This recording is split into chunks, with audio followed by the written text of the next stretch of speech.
All over a district outside the city of Leicester, people are battling with a plague that returns every summer.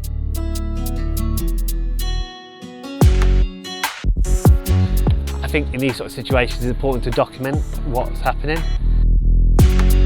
Leicester Forest East and its surrounding neighbours are fighting back. And at one point, Blaby District Council had to step in and give their opinion, and then the flies were coming from Case Pack. There was nowhere else. They've sourced everything, and there was nowhere else that it could come from. But who's to blame? The environmental agency or Case Pack, the recycling plant? That report, albeit it's from the Environment Agency, it focuses on a lot of problems that site has got, but it focuses it's based on the fire prevention plan. So and there's no mention, of course there wouldn't be, because they're not looking at fly problems, they're looking at the fire problems.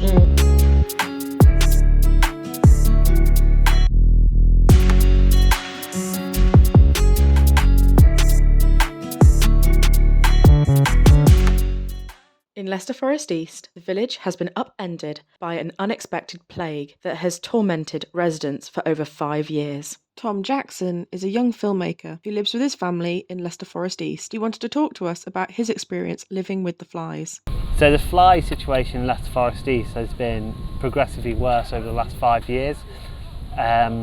We've been there for about 10 years, and over the last couple of years we really noticed that we can't actually do things outside. Like, for instance, a barbecue is a far-fetched dream, what we have. Like, we had one year and it was just horrible because we just had swarms of flies, and like this summer particularly we have to keep doing this. Like, when we let them out, we always have to shut the door really fast and shut the windows, and so the flies don't come in, because if you open the window for a second they'll come in. Here we see a glimpse into Tom's life. A recording from June. Tom says these fly papers only went up a day ago before he recorded them. So this was a point where it was really, really bad. And what we did, I went round and I filmed it all, because I think in these sort of situations it's important to document what's happening. We can prove that, that this is actually happening. And then there's a Facebook group where people post pictures of the flies. It sounds a bit weird, but I guess that kind of makes you feel like, it's not just you suffering from that situation. I wanted to know more about this Facebook group that Tom had mentioned. To shed light on this dire situation, we met Kerry Harrison, a passionate resident and spokesperson for the Leicester Forest East environmental community. Magnets, Velcro. We can have the doors open now, we can have them wide open. So, from the start, it's 5 years ago now, but the flies. Okay, so I moved here 5 years ago, but the problem's been going on a lot longer than that, since 2018. When I moved here, I couldn't believe the amount of flies. Then there was approximately 50 to 100 in the house at any one time. And that's when I decided to do something about it. So I created a Facebook group and just put the word around to see what was going on. Every summer, the flies returned, and every year they increased in number. The Facebook group Kerry and others had started grew as well, as residents who were being affected by the flies discovered a way to organise and discuss ways to fight the flies. We did lots of investigations around the area and spoke to lots of different companies in the area to find a source of where these flies could possibly be coming from. We spoke to Samworth Brothers, who are a local food manufacturing company, and asked them if they suffered from flies, and they did. Along the back of our house is a footpath that Samworth Brothers have to maintain, and some of the pipework had been blocked with fat, so they had all that cleared out. They dug a new trailway. They've got so much different procedures in place now, including pressure washing the pipes out so that a blockage can't happen. We then followed the brook all the way along the railway lines and found that there were 7 open sewers. So we contacted Severn Trent and got those closed down. So basically everywhere in the area, everywhere you can think of around here, we've investigated. And that's, when I say we, I mean that's me and another couple of residents. who no longer live in the area because of the fly problem. As shown in this clip from a BBC report, the Casepat location shows the distance between the residents of Leicester Forest East and the recycling plant. The group were now trying to get assistance from the council. We then went to the Blaby District Council and said, look, what do we do about this? How do we complain? They set up an email address for us and we could email photos and complaints in, and they were getting in excess of 80 a week. Started to do their own procedures, their own developments, investigations, etc. And they got an entomologist, which is like a fly specialist, to produce a report who said these flies were coming from Casepat. It wasn't in their jurisdiction because the site actually belongs to Leicester City Council. It's built in their area. And that it was permitted by the EA. So basically the only responsibility that Blaby District Council had was nothing really. They just had to put up with our complaints. We received a statement from the Blaby District Council. It read, "Over the last 5 years, Blaby District Council has carried out extensive investigations into concerns about high numbers of flies in parts of Leicester Forest East. This has included the commissioning of a specialist pest management consultant, and we have required various organisations to undertake works. As a result of those investigations, we do not believe there are any sites within Blaby District which are causing an increase in fly numbers. We cannot comment on the Casepat recycling site as it is situated within Leicester City, and as a waste business their pollution controls, including the escape of insects, are regulated by the Environment Agency, EA, as their primary enforcing authority. If residents contact Blaby District Council to raise concerns about flies which they believe are originating from Casepat, we are referring them to the Environment Agency as the appropriate regulator of that business." Leicester City Council declined to comment on the matter. In the BBC report earlier shown, the MP did an interview. This is what he had to say.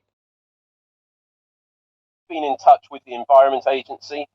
I've called on them to think imaginatively about how they can solve this problem. I want to meet them. They've now agreed to that meeting to discuss a way forward.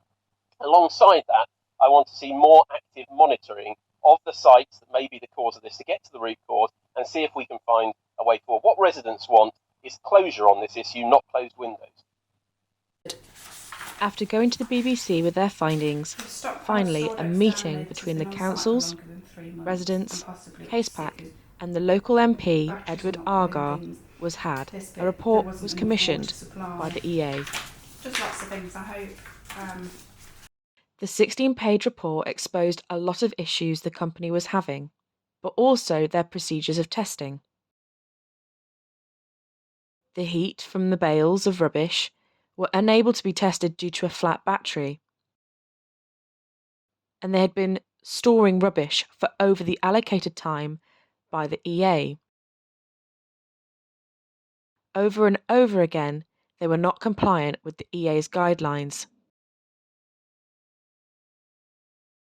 To get a better understanding of what the report talked about, we spoke to Mark Cashman, an operations manager for Cheshire West Recycling, and we showed him the findings from the report. A fleet of vehicles that collect all of those materials.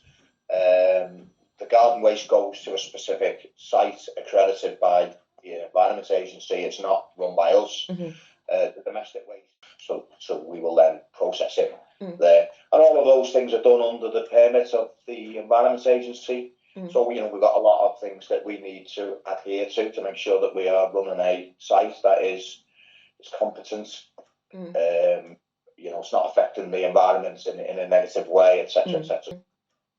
So they've got a lot of issues there that are highlighted. The EA have gone in to do an assessment on the fire prevention plan. And the part of the permit that was being assessed is the fire prevention plan, which is the one up at the fourth line down, is it? I think so, yeah. Fire prevention plan is what they've looked at, and then they found, they found that there is some breaches of that. But if you look further down, this is a standard form, by the way, that they've used. There are issues there under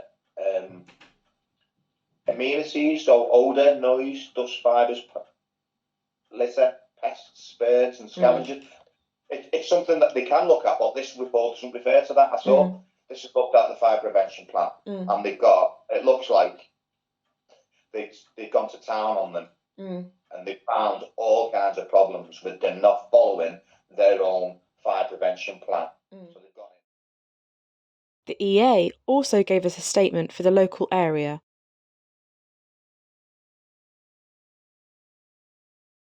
We have a role in regulating waste management sites, and our officers frequently visit sites to check they are complying with their environmental permit. If a company is found to be in breach of their permit, actions will be considered in order to bring them back into compliance. We remind people to report environmental concerns to our 24-hour hotline in 08080 7060.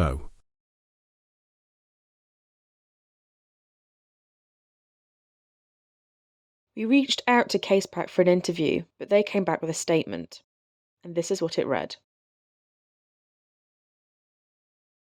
CasePack has always strived to be a responsible operator and a good neighbour. We are aware of wider environmental issues within the Leicester Forest East area, with these extending to increased fly activity reports from residents.